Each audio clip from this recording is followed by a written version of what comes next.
Estamos en el aula magna del Hospital Universitario de la Fundación Jiménez Díaz. Y lo primero que me gustaría mencionar es quién era don Carlos Jiménez Díaz. Nació en el año 1898, cuando en España estaba en plena convulsión de replanteamiento de su papel geoestratégico en la política internacional. Acabábamos de perder Cuba, Filipinas, había una crisis de valores enorme. Aparece como respuesta cultural la generación del 98 y en ese año nace don Carlos Jiménez Díaz. Y él creo que es el heredero intelectual en el ámbito de la biomedicina de esa corriente cultural, pero la transforma teniendo un papel visionario e innovador. Don Carlos trata de trasladar a una España que estaba muy deprimida económica y culturalmente todos los planteamientos de lo que tiene que ser la medicina del siglo XX y los traslada desde los ejemplos que tiene en toda Europa, en Alemania, en Inglaterra, en Estados Unidos, tratando de que lo que se haga en los hospitales sea algo diferente. Y este visionario crea su Instituto de Investigaciones Clínicas y Médicas con la intención de que se apoye en tres pilares: no solo dar una buena asistencia sanitaria a los pacientes, a las personas enfermas, sino también desarrollar conocimiento con la investigación y transferirlo mediante la formación. Así pues, formación, investigación y asistencia sanitaria son los tres ejes de la obra de don Carlos. Y nosotros somos sus herederos. Yo ahora soy la directora científica del Instituto de Investigación Sanitaria Fundación Jiménez Díaz y me siento muy honrada, pero también con mucha responsabilidad, de haber cogido el testigo de la obra que creó don Carlos. Este centro está impregnado del legado de don Carlos Jiménez Díaz. Fijaros, en los años 50, él traslada su instituto a la sede actual, donde estamos ahora, y crea dentro de un hospital laboratorios de experimentación donde los médicos, cuando dejaban la cabecera del enfermo, iban a desarrollar experimentos para tratar de responder preguntas. Teníamos un animalario, eso era impensable en un hospital de los años 50 en España, y se empieza a crear el itinerario de la formación de médicos internos y residentes en España, que es recogida luego en el Sistema Nacional de Salud.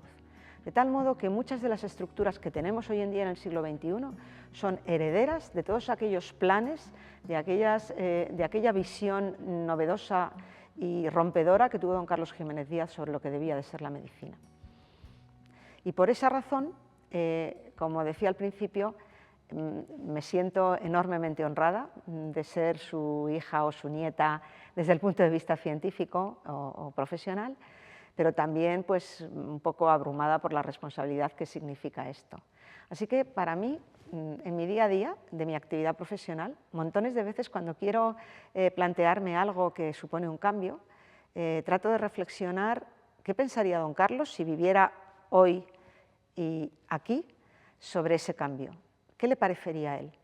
Y siempre que la respuesta es «le parecería bien», me siento reconfortada y animada para llevarlo a cabo. Esa es mi visión actual de lo que ha sido la obra, el legado de don Carlos. Creo que la dimensión humana y profesional de las personas se mide por lo que dejan una vez que se han marchado. Y lo que ha dejado don Carlos es bien patente, porque sigue estando aquí. Así que eso nos da una idea de quién era él. Don Carlos Jiménez Díaz fue un visionario y fue el gran modernizador de la medicina española en el siglo XX. La obra de don Carlos se traslada a todo su entorno familiar y profesional, y cuando él fallece, su esposa decide crear una institución que es la Fundación Conchita Rábago, que recoja ese legado y que tenga dos finalidades importantes. Una es preservar ese legado científico, histórico, que ha supuesto la obra de su esposo, pero también ayudar de una manera práctica a que ese legado permanezca en el tiempo a través de promocionar la investigación biomédica. Y para ello se instituye esta fundación, la Fundación Conchita Rábago, que tiene dos tareas fundamentales. Una es promocionar la investigación, como he dicho antes, mediante ayudas directas a personal que va bien a investigar, bien a innovar, o también con la celebración de la lección conmemorativa Jiménez Díaz, que se celebra precisamente en este aula año tras año. Me referiré al primer aspecto, a las ayudas para el personal.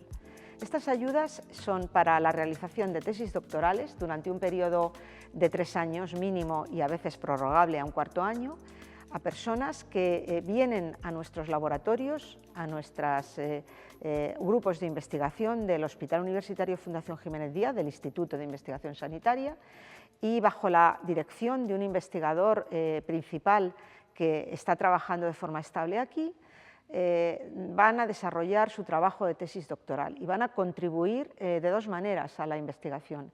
En primer lugar, con su propio trabajo y en segundo lugar, formándose para llegar a ser investigadores ellos mismos el día de mañana.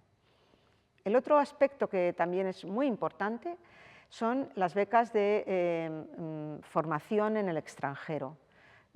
Ayudas para la movilidad de nuestros profesionales, que vayan a aprender técnicas nuevas, procedimientos nuevos, en hospitales de españoles, pero también de todo el mundo, de hecho, mucho más a menudo hospitales internacionales o centros de investigación internacionales que españoles. Y esas personas, como son personal estable de nuestro instituto o de nuestro hospital, vuelven con ese conocimiento y incorporan esa tecnología a nuestro hacer, a nuestro día a día.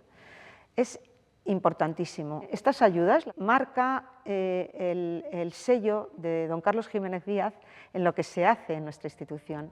Deja una impronta, les deja a las personas que reciben esa formación, pero también en nuestra actividad y en lo que hacemos por nuestros pacientes. Y nos mantiene en ella una ilusión y un amor. El amor a nuestros enfermos, el amor a nuestra ciencia y la ilusión de que podemos perseverar y perseverando seguiremos mejorando.